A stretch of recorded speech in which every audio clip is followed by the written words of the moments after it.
구르기를 이정벌규무 충고시 니정벌야가지사 할렐루야 니투무 주라니래 구나무리리 미래 나미와 주 예수 할렐루야 할렐루야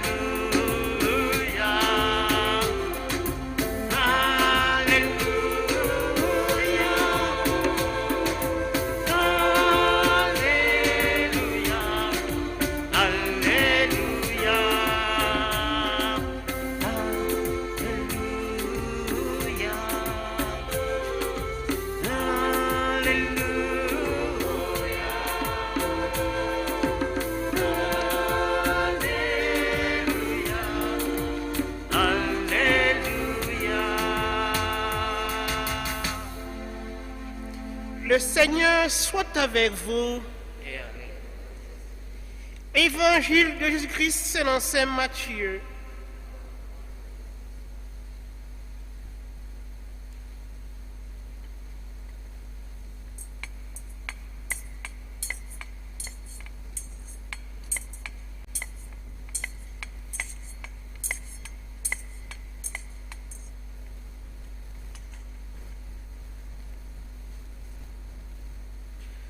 Quand Jésus vit toute la foule qui le suivait, il gravit la montagne. Il s'assit et ses disciples s'approchèrent.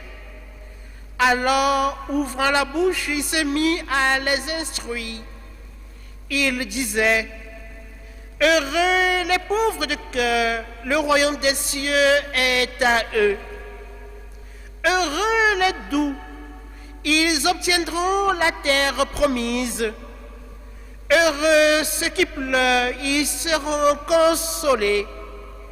Heureux ceux qui ont faim et soif de la justice, ils seront rassasiés. Heureux les miséricordieux, ils obtiendront miséricorde. Heureux les cœurs purs, ils verront Dieu. Heureux les artisans de paix, ils seront appelés fils de Dieu. Heureux ceux qui sont persécutés pour la justice, le royaume des cieux est à eux. Heureux serez-vous si l'on vous insulte, si l'on vous persécute, et si l'on dit faussement toutes sortes de mal contre vous à cause de moi. Réjouissez-vous, soyez dans l'allégresse, car votre récompense sera grande dans les cieux. Acclamons la parole de Dieu.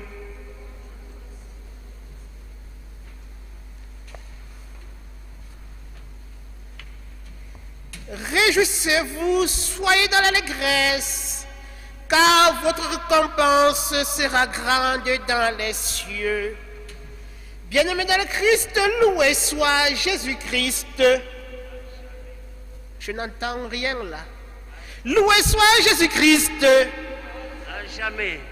Aujourd'hui, c'est la fête, c'est la solennité. Et nous sommes dans la joie. Et cette joie doit se ressentir dans vos voix. On ne peut pas fêter en étant triste. Surtout fêter tous les saints.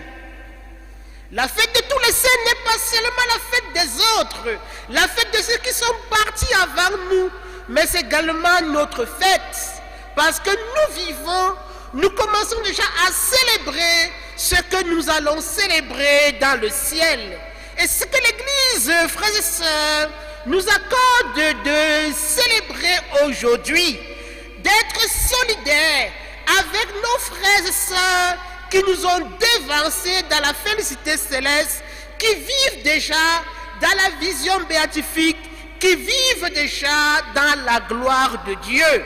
Et célébrer donc la Toussaint, c'est ouvrir nos horizons à l'espérance de la vie éternelle. Telle est en fait la dernière parole que nous disons dans le credo lorsque nous professons notre foi. Nous terminons « Je crois à la vie éternelle ». Et c'est cette vie éternelle que nous célébrons aujourd'hui à travers cette solennité de la Toussaint. Ces hommes, connus et inconnus, venant de toutes les nations, races, nations, peuples, tribus, qui bénéficient de la gloire de Dieu. C'est ce que nous découvrons dans les lectures qui nous sont proposées aujourd'hui et ce que nous sommes appelés à vivre dans notre foi de tous les jours. C'est pourquoi dans la première lecture qui nous est proposée, Saint Jean nous donne de découvrir un temps soit peu ce qui se passe au ciel, la liturgie du ciel. Il nous dévoile, il ouvre un pan de voile pour nous donner de contempler cette foule immense qui vit dans la gloire de Dieu. Et il dit donc qu'il vit une foule immense venant de toutes les nations, langues, races, peuples, qui tous avaient à leur bouche le cantique de l'agneau. Et tous reprenaient d'une seule voix: Amen, louange, gloire, sagesse et action de grâce, honneur, puissance et force à notre Dieu pour les siècles des siècles. Amen. Ce sont nos frères, ce sont nos sœurs qui sont connus et qui sont inconnus. Tous les jours dans l'église, nous avons ce qu'on appelle le sanctorial. Il s'agit de fêter un saint. Aujourd'hui, particulièrement dimanche, nous avons des saints que nous célébrons. Demain, lundi, nous allons célébrer d'autres saints. Et chacun de nous qui a un saint patron a un jour de célébration. Et donc, ce sont des saints connus. Et on est capable de tracer ou de retracer leur histoire, surtout avec ce qu'on appelle les récits hagiographiques. Mais il existe également ceux-là qui n'ont pas été proclamés saints par l'Église, ceux qui ne sont pas passés par les procès de béatification, déclarés serviteurs de Dieu, déclarés bienheureux par la béatification et après déclarés saints par la canonisation. Ce sont deux donc que nous célébrons aujourd'hui. Il s'agit en réalité de nos chers, ces personnes qui nous sont chères, qui sont déjà morts, même ces personnes qui nous ont dévancés bien des siècles avant, qui ont connu le Christ ou qui ne l'ont pas connu, mais qui ont vécu selon la volonté de Dieu. Et c'est pourquoi on a l'expression qu'on dit souvent, le christianisme anonyme ou les chrétiens anonymes. Ces hommes, ces femmes qui, bien que n'ayant pas connu Jésus-Christ, ont vécu selon une juste vie, avec une raison droite, amenant une vie digne, une vie sainte. Et sont eux donc que nous célébrons aujourd'hui. Et sont eux que Saint Jean décrit comme cette foule qu'il a vue, qui tous venant de la grande épreuve chantent le cantique de l'agneau. Et il souligne un fait très important. D'où viennent-ils? Ils viennent de la grande épreuve. Et cette grande épreuve, Saint Jean nous donne de la découvrir dans la deuxième lecture que nous avons suivie aujourd'hui, l'extrait de sa première lettre. La grande épreuve, c'est-à-dire mener notre existence en contrariété avec les exigences du monde. Et c'est pourquoi Saint Jean dit, le monde ne nous connaît pas, le monde ne peut pas nous recevoir parce que nous n'appartenons pas au monde. Le monde a sa logique, le monde a sa façon de vivre, mais parce que nous sommes chrétiens, notre vie, notre vocation nous appelle à aller à contre-courant, à ramer à contre-courant du monde. Et c'est ça la grande épreuve à laquelle nous sommes appelés à traverser et à faire face dans notre vie de tous les jours. Ces épreuves de mensonges, ces épreuves de vol, ces épreuves de corruption, toutes ces formes de péché qui nous empêchent de mener la vie sainte. Et parce que nous sommes appelés à mener la sainteté dans notre vie de tous les jours, c'est sûr que nous serons objet de nombreuses persécutions et objet de souffrance. Parce qu'en réalité, nous sommes fils de lumière et le monde est un monde de ténèbres. Lumière et ténèbres ne savent pas faire corps. Il est venu chez les siens et les siens ne l'ont pas accueilli. Ils l'ont rejeté. Et à ceux qui l'ont accueilli, il leur a donné de devenir enfants de Dieu. Et mes frères et sœurs, c'est ça la sainteté. Mener la vie d'enfant de Dieu. Et c'est gentil donc. Nous sommes déjà enfants de Dieu par notre vocation baptismale, par notre existence tous les jours à la suite du Christ. Mais ce que nous serons ne paraît pas encore clairement parce qu'en réalité, nous allons réaliser notre vocation totale, pleine, lorsque nous verrons Dieu face à face. Mais avant cela, nous sommes appelés à mener une vie dans les béatitudes. Et c'est pourquoi dans l'évangile que nous avons suivi en cette solennité de la Toussaint, Jésus-Christ nous donne donc de découvrir et d'accueillir les béatitudes afin qu'elles deviennent pour nous notre identité. C'est en réalité l'identité de l'être chrétien. Et cette identité de l'être chrétien, le Christ est le premier à le vivre. En réalité, il se décrit lui-même. Et parce qu'il nous appelle à sa suite, il veut que nous aussi, nous soyons comme lui, c'est-à-dire être pauvres de cœur. Il ne s'agit pas de la pauvreté matérielle, parce qu'en réalité, la pauvreté matérielle est un péché. Il s'agit pour nous de savoir que notre véritable richesse se trouve en Dieu. C'est pourquoi le pauvre de cœur dont le Christ fait l'éloge ici aujourd'hui, c'est celui qui a mis sa vie en Dieu. Entre tes mains, Seigneur, je remets mon esprit. Le Christ nous invite également à être des hommes au cœur doux. Nos cœurs ne sont pas faits pour être remplis de violence, remplis de haine, remplis de jalousie. Nos cœurs sont les lieux de la douceur. Lui-même, le Christ va dire, venez tous à moi, vous tous qui peinez sur le poids du fardeau, car je suis doux de cœur et humble.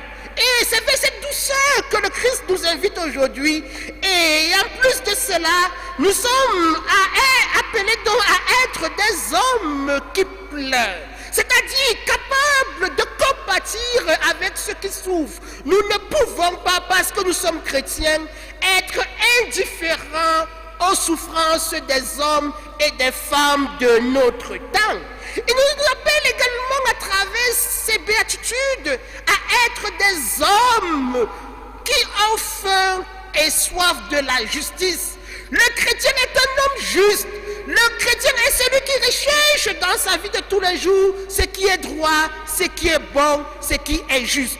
Devenir complice des injustices ou être acteur des injustices, c'est aller contre les béatitudes, c'est aller contre notre vocation à la sainteté. Dans cette béatitude, il nous appelle également à être miséricordieux. Et il le dira, soyez miséricordieux comme le Père est miséricordieux. En nous voyant, les uns les autres doivent se rapprocher de nous et se sentir réconfortés parce que nous sommes pleins de miséricorde. Heureux les artisans de paix. Le chrétien, c'est l'homme de la paix. Partout où nous sommes, il faut que les gens se sentent réconfortés et en sécurité parce que nous sommes des hommes et des femmes paisibles. Et c'est là traduire au monde notre vocation à la sainteté. Et parce que nous aurons choisi de vivre de cette manière, une vie totalement donnée au Christ, une vie à la lumière du Christ, nous devons savoir, frères et sœurs, que nous serons persécutés. Et c'est pourquoi dans nos persécutions, le Christ ne nous invite pas à abandonner nos combats, mais à aller plus loin, parce qu'en réalité, la persécution fait partie des conditions pour nous mettre à la suite du Christ. Et ce n'est qu'en le faisant, en vivant de cette façon détachés de nous-mêmes, détachés des sécurités du monde, que nous serons effectivement des saints.